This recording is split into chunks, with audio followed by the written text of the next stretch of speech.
Hi there, how are you? My name is Leo. Here's Hao2IT.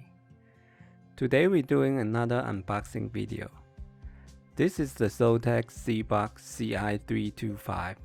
This is a fairly old model. Why would I buy an old tech like this in 2020? There are so many reasons. First, Intel hasn't upgraded its IPC for much since 2015. Using the old platform, I could take advantage of the cheap DDR3 memory. Memory speed also not that matter on the Intel side. The box is perfect for my using purpose. So, spec first. Intel N3160 quad cores, 1.6 GHz, Turbo Boost 2.24, Intel HD graphics, 6W TDP, 4W is the real world application. There are 2 DIMM slots. It comes with 1 DIMM's 4GB DDR3 memory, 30GB SATA SSD. There are 3 video output, VGA, HDMI 1.4, DisplayPort 1.1, dual WheelTech NIC, AC wireless, Windows 10 operating system. Build quality. I'm not sure why there are so many bad reviews of this unit. The build quality actually looks great to me. I like the soft touch material. The power button feels solid and clicky. All the ports are firm. The cable could plug in all the way with no movement. Only one thing I could complain about. You might accidentally press the power button because of the location a bit above the surface.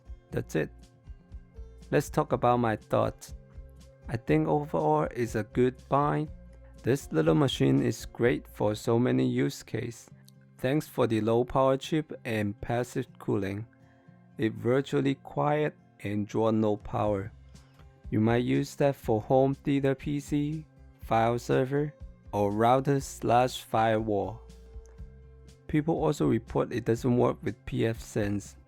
Mine has no issue running that. Just the NIC can't keep up with the gigabit range. It is not Realtek's NICs can run gigabits. It is because pfSense works better with Intel NIC. In my test, the maximum speed is 600 gigabit per second download. If your internet service is below 600 megabits per second, that works great. That works perfect. Overall, I think the package is great value. I don't think you could build something like this with the same price. Only the CPU and PSU might cost you the same money. This unit also comes with Windows 10 license too.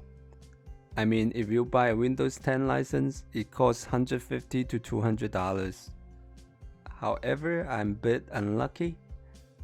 The unit I got, there are no Windows 10 installed. It seems like the previous owner installed Ubuntu on the drive and wiped the Windows away.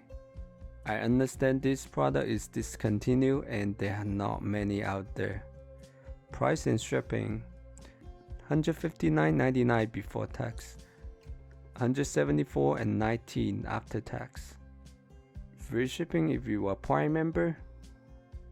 I ordered it on June 7, I got it on June 10. So that's it for today's video. I will include some dimension at the end of the video too. I hope all this information helpful to you. If it does, please give me a like. Alright, thank you so much for watching. I'm Leo, here's Hao2IT. I'll see you tomorrow. Bye bye.